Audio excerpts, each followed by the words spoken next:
Go ahead, Secretary Pascual. Thank you, Mr. Chairman. Wala na tayong oras. With the permission of Senator Yes, De Lima. thank you, Senator De Lima. Because I think she will have a kilometric, kwan. Go ahead. A few question lang din in manifestation. Tapos na ako dahil mahaba si Senator De Lima magtanong. Alam nyo, hindi lang tayo dito ang nakikinig, nanonood sa hearing na ito. Milyon-milyong mga Pilipino nanonood ngayon mula kayo ng umaga. Kahit nung unang hearing dito, napapanood yung mga testimony ng bawat isa. Ngayon, sa tingin nyo, doon sa mga testimony ninyo, mapapaniwala ninyo ang taong bayan? Mapapaniwala ninyo na kayo ay inosente?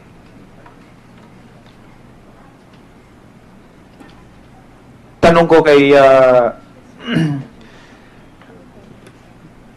kay Jaime, Commissioner Jaime Morente. Yung pagpalaya doon sa mga nahuli, tumanggap ka ba ng pera doon o wala? Diretsahang sagot ito. Wala, Your Honor. Honestly, Sigurado ka? Sigurado po ako. For the record, Mr. Chairman, wala siyang tinanggap.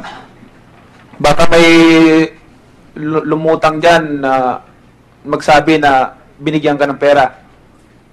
My conscience is clear, Your Honor. I categorically deny na may tinanggap po ako dyan. It was a board decision. Due diligence was exercised, Your Honor. Okay, dito naman sa kay Attorney Argosino. I know Attorney Argosino working with the President on time of election. That's correct, Your Honor. Tama? Tama po yun, Your Honor. Okay. Tumanggap kayo ng pera.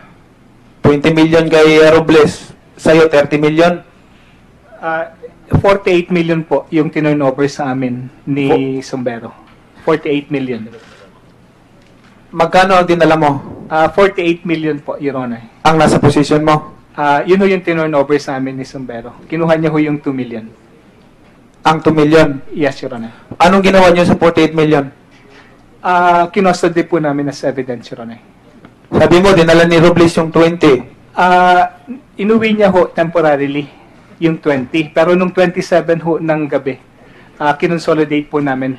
Kasi inuwi niya ho for security reason. Pero nung pong 27 ng gabi, tinurn over din niya po sa akin. So I have with me 48 million, Your Honor. So, ganun ba ngayon ang part ng pag-iimbestiga? Sa tingin mo, tanungin natin itong mga pulis lahat, NBI, ganyan ba ang proseso sa pag-iimbestiga? Pag nakagather tayo ng mga ebidensya, pinaghahatian? So, ikaw, you're a lawyer. Ano sa tingin mo? Tama ba yung ginawa ninyo? The only reason, Your Honor, kaya po nagkaroon ng 20 million si Attorney Robles is for security reason, Your Honor. Kasi I apologize, Your Honor, kung I exceeded my discretion here. Pero kung sakali pong may mangyari doon sa pera, at least hiwalay po, Your Honor. Alam nyo, yung mga katwiran ninyo, hindi papasayan sa kukuti ko. Sa totoo lang. Pasensya na po, Your Honor. Yung mga katwiran ninyo, kahit na hindi ako nakatapos sa kolehiyo, yung mga katwiran ninyo, hindi uubra sa akin yan. Gusto kong maging prangkahan tayo. Ang ginagawa ko dito ay pagsiservisyo ng tama. Kanina pa ako umaga na nakikinig sa mga para akong maiyak parang maiyak na sa galit na ayun sabihin yung totoo.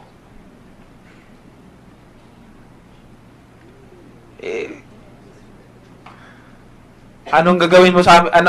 Anong tingin sa amin, isasarado namin yung mata namin, isasarado namin yung tainga namin para maniwala kami doon sa mga testimony ninyo.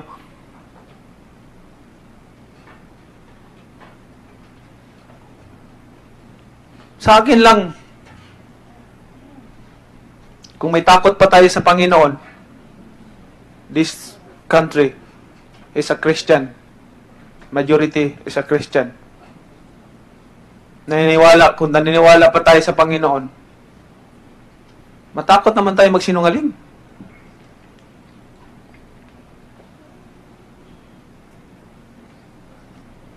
Magawa pa natin pumunta sa simbahan ng linggo.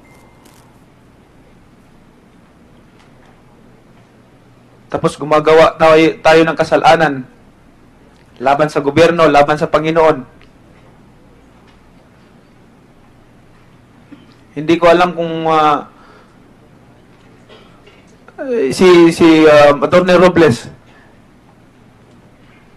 parang may sasabihin ka kanina na Yes, Mr. Chair. yung mga kinalaman mo na gusto mo pang manghugas ng kamay, na wala kang alam, hindi mo alam, that's impossible. Na hindi mo alam yung transaction, hindi mo alam yung nakikita ko sa video, sinasama-sama ka lang, pwede ba yun? Like the church said, you're a lawyer. And sabihin mo na, ay, hindi ko alam, nagsumasama lang ako doon. Hindi. Pwede ba yun? Mapapaniwala mo ba ako nun kahit na hindi ako college graduate? Hindi mo ako mapapaniwala sa mga ganong katwiran.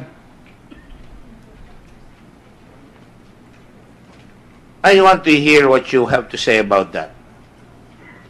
Gusto kong marinig ko ano sasabihin yung dalawa. Yes, Mr. Chair. Regarding the fact that... Paano kami mapapaliwanag? Unang-una, pagka kayo nakahuli ng ebidensya, dapat nire-record yun. Sapagkat pag nawala, pananagot lahat. Pangalawa, nag-ooperate kayo. Wala naman kayong mission order. Hindi naman kayo investigador. Mga commissioner kayo. Ang desisyon nyo ay kung maninirahan dito o hindi yung nag-a-apply ng immigration. Paano nyo kami mapapaliwanag? Tama yung sinasabi ni Manny. He speaks for the people here. Na yung simpleng tao, kayo nag-aaral, papapaniwalaan nyo kami na kinuha nyo yung pera, nakita na kayo sa TV, siyam na oras kayo doon, naghihintay para kayong susunod-sunod kayo doon, na hinihintay nyo dumating yung 5 bag, at kailan nabuksan yung 48 million? Binilang nyo ba doon? Actually, nabilang nyo lang yung later, binigay nyo. Kailan nyo binigay yung 2 million kay Sombero? Siya ho ang kumuha doon sa sasakyan, Your Honor. So, hindi nyo sinasabi yan? Pumasok pa sa sasakyan. Siya po ang nag-ano. Kanina sa sasakyan siya pumasok? Sa'yo? Sa akin po, Your Honor. Oh. Kinuha niya. Hindi nyo sinasabi lahat yan. Nasa affidavit. Binuksan po, Your niya? Honor. Yes, Your Honor.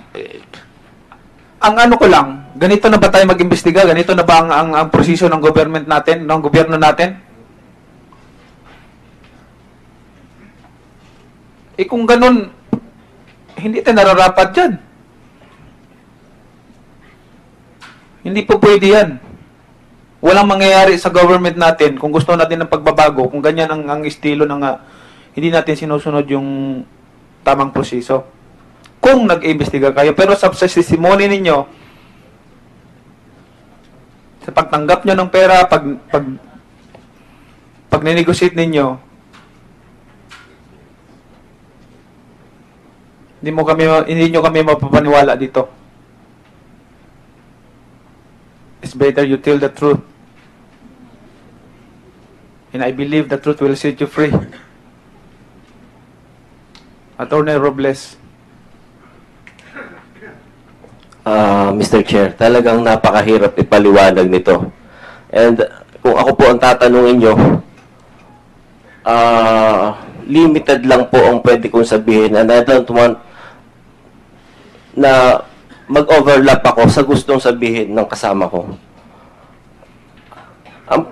Paulit-ulit nga po sinasabi na ganyan, pahirap papaniwalaan. Pero napakahirap din naman sa parte ko na sabihin na kahit yun ang opinion niya, kahit yun po ang opinion nyo, ay pilitin ko kayo. Kundi sabihin ko lang po ano yung nalalaman ko.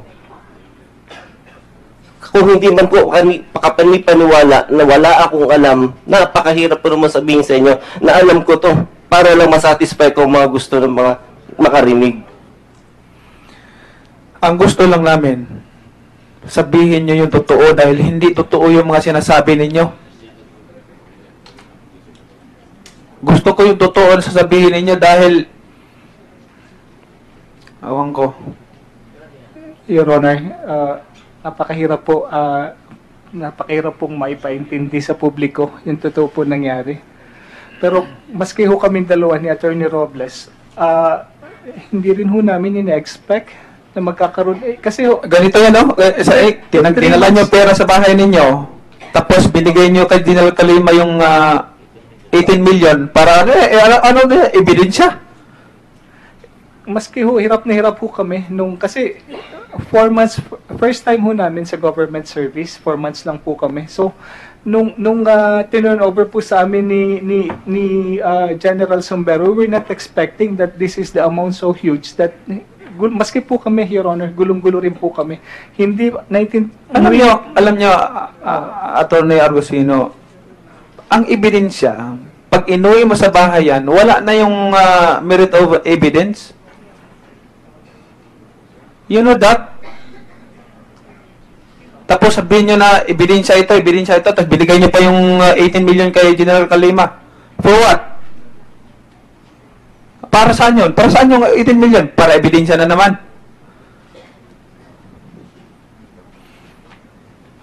Ang sinasabi ko, hindi ganun ang proseso ng pag-iimbestiga.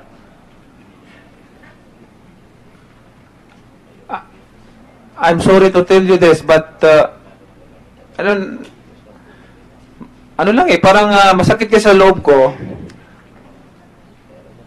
Ayaw ko nang pinipigilan ko sarili ko na magalit dahil ayaw ko magkasala.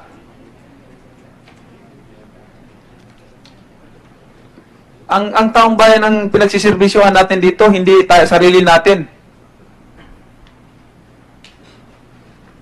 Narito ako, nag-iimbestiga, nagtatanong sa inyo dahil